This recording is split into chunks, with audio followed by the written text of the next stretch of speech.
నిన్న ఎవరో of record అడిగితే అలా చెప్తాము మీడియాకి అంతే అని చెప్తాడంటే ఈ పెద్ద మనిషి.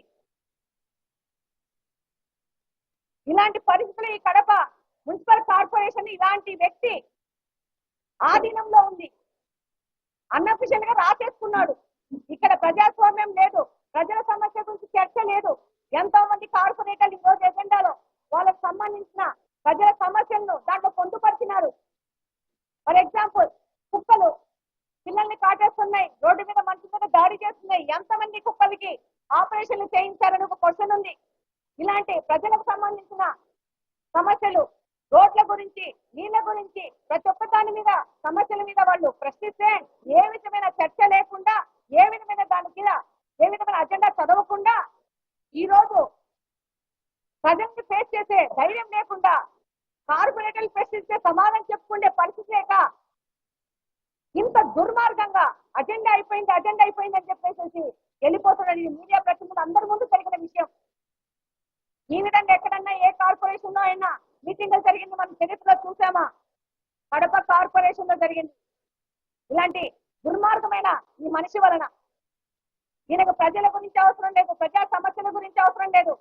ఈయన కుటుంబ సభ్యులు G+2 పర్మిషన్ తీసుకుని 4 అంతస్తులు కట్టుకుంటారు. సామాన్య ప్రజలు వాళ్ళ ఇలా ఆయన సంబంధించిన ఆయన కుటుంబ సభ్యులు మాత్రము అతిక్రమించి ఇల్లులు కట్టుకొని అవినీతి చేయొచ్చు.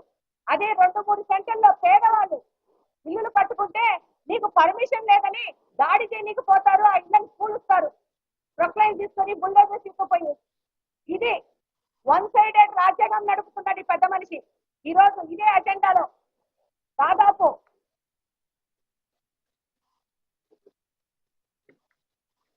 47 అంశాలు చర్చకు రావాల్సిన అవసరం ఉంది. 54 అంశాలు టేబుల్ అజెండా కలిపి కడప నగర అభివృద్ధి కోసము 54 అంశాలు చర్చకు రావాలా? కార్పొరేటర్లు 50 మంది కూర్చొని మిగతా వాళ్ళు కూర్చొని కిందని చర్చించి ఇది కరెక్టా తప్ప అని మాట్లాడి ఒక పద్ధతిలో కడప నగరాన్ని అభివృద్ధి చేసుకోవాల్సిన పరిస్థితిలో ఈయన ఏ విధమైన చర్చ లేకుండా ఈయన అవినీతిని ప్రశ్నిస్తున్నారని చెప్పేసి ఈయన ఇలా కార్పొరేషన్ లో ఇలా అజెండాను ఫినిష్ చేయడం అనేది ఆయన అవమానకరంగా ఫీల్ అవ్వాల్సిన అవసరం ఉంది. ఈరోజు 21వ అజెండాలో వాటర్ కంటి రిజర్వాయర్ నుంచి మురికి నీళ్ళు వస్తా ఉంది. ఇక్కడ నీళ్లు 3 రోజులకు ఒక్కసారి కూడా నీళ్లు రావట్లేదు, ప్రజలు ఇబ్బంది పడుతున్నారని చెప్పేసి దీని మీద ప్రశ్నించడం జరిగింది.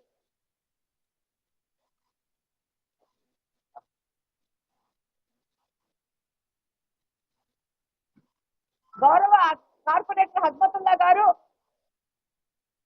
అమ్జద్ పాషా గారి కజిన్, ఆయన కూడా అడిగారు దీంట్లో గ్రామ సచివాలయకు ఈ వాటర్ సమస్యని హజ్మతుల్లా గారు అడిగినారు. అలాగనే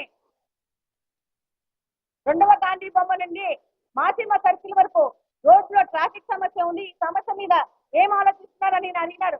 ప్రజా సమస్యలు దాదాపు 54 సమస్యల మీద అజెండా తయారు చేస్తే ఏ విధమైన చర్చ లేకుండా ఇది ప్రజలకు అవసరమా కాదా, ఇది ఎంత అత్యవసరం అనే చర్చ లేకుండా ఈ రోజు ఈ యొక్క కార్పొరేషన్ మీటింగ్ ని ఇంత అధ్వానంగా, నీచంగా, నికృష్టంగా మార్చి ఈయన చేసుకున్నాడనంటే సిగ్గు షేమ్ అని చెప్పాలి. అంతకంటే ఈయన గురించి మాట్లాడేది ఏమీ లేదు.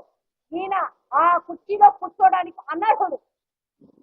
ఈ రోజు వాళ్ళ కుటుంబ సభ్యులు కార్పొరేషన్ లో ఉన్న కాంట్రాక్ట్లన్నీ చేసుకుంటూ దాంట్లో అవినీతి చేసుకుంటూ నాణ్యం లేని పనులు చేసుకుంటూ ఈ రోజు ఢిల్లీ పబ్లిక్ స్కూల్ రోడ్లో పోతే ఎంత నాణ్యత లేని వర్క్ చేసినారంటే అది ఈ పెద్ద మనిషి యొక్క సొంత కుటుంబ సభ్యులు చేసినారు. దేవుని కడప నుంచి కృష్ణా సర్కిల్ నుంచి దేవుని కడప వరకు రోడ్డు ఎందుకు ఫినిష్ కావట్లేదు, ఎందుకు చేయట్లేదు దాన్ని పూర్తి, దాని కాంట్రాక్ట్ ఎవరు? ఈ ప్రశ్నలన్నీ అడుగుతారని భయపడి అక్కడ కుర్చీ తీసేసి తన మనుగడ కోసం ఈ కుర్చీ తీసేసి ఈ ఆట ఆడకపోతే 4 రోజుల్లో వాళ్ళ నాయకుడు కుర్చీ పీకేస్తారు, లేకపోతే కార్పొరేటర్ ఆయన కుర్చీ లాగేసే పరిస్థితి ఉందని తెలుసుకొని ప్రజలందరినీ డైవర్ట్ చేయడానికి ఈ కుర్చీ ఆట మొదలు పెట్టాడు. నేను ఒకటే ప్రశ్నిస్తున్నాను ఈ ద్వారా, మహిళలంటే ఆయనకు మర్యాద లేదా? మహిళల గౌరవించే ఉద్దేశం లేదా?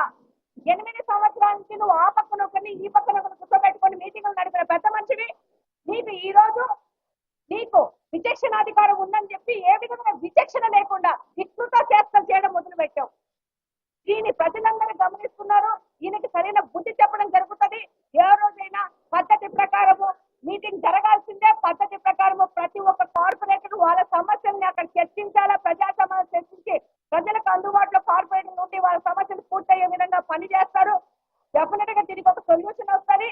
ఆయన తప్పును ఒప్పుకొని క్షమాపణ చెప్పి ఇంతకు ముందు 8 సంవత్సరాల నుంచి ఎలా మీటింగులు జరిగాయో అలాగనే మీటింగ్ జరపాల్సిన అవసరం ఎంతైనా ఉంది. ఆయన చెయ్యి తీరాల్సిందే, చేసి తీరాల్సిందే. అలా ఈ విధంగా అప్రజాస్వామికంగా ఆయన ఎట్లా పడితే అట్లా మీటింగులు ఆయన సొంత ఇంట్లో చేయగలుగుతుందే.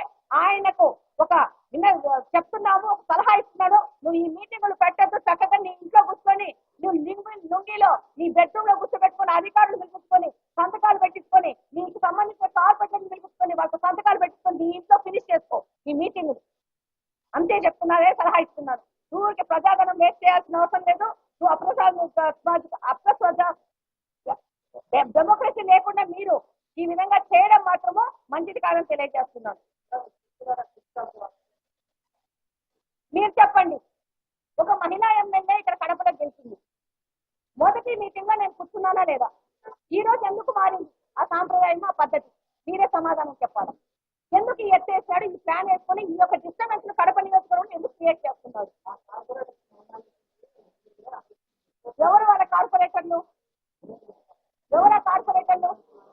అలంకారపల్లి కార్పొరేటర్ తెలుగుదేశం గుర్తు మీద, సైకిల్ గుర్తు మీద గెలిచింది. ఫస్ట్ ఈ పెద్ద మనిషికి అలంకారపల్లి కార్పొరేటర్ తెలుగుదేశంలో సైకిల్ గుర్తు మీద గెలిచిందా లేకపోతే ఫ్యాన్ గుర్తు మీద గెలిచిందా అది తెలుసుకుంటే మళ్ళీ ప్రెస్ మీట్లు పెట్టదు. అది తెలియకుండా ప్రెస్ మీట్లు పెట్టుకుని ఎందుకు అవమాన పాలవుతారు? అందరూ నవ్వుతున్నారు ఆయన చూసి. మహిళలకు గౌరవం ఇవ్వకుండా అమర్యాదగా ప్రవర్తించి మహిళలను ఇబ్బంది పెట్టాలా? మహిళలను ఇబ్బంది పెడితే ఆయన రాక్షసానందం పొందుతున్నాడు ఇప్పుడు ఈ రోజు మహిళలను ఇబ్బంది పట్టి. ఇది అందరూ గమనిస్తున్నారు. దీనికి డెఫినెట్ ఒక సొల్యూషన్ వస్తుంది. ఈయన చేసిన ఈ దుర్మార్గాలకి ఈయన శిక్ష కూడా పడుతుందని తెలియజేస్తున్నారు.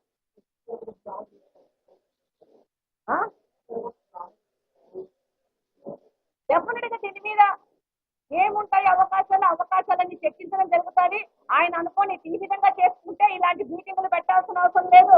ఇలాంటివి ఏమి ఇంత ప్రజాధనం ఉపయోగించాల్సిన అవసరం లేదు. ఆయన ఇంట్లో నేను చెప్పాను కదా, బెడ్రూమ్ లో ఆయన లుంగి కట్టుకొని 2-3 అధికారులు తీసుకొని సంతకాలు పెట్టేసి పంపిస్తే సరిపోతుంది. దీనికి ఈ జనరల్ బాడీ మీటింగ్స్ అవసరం లేదు.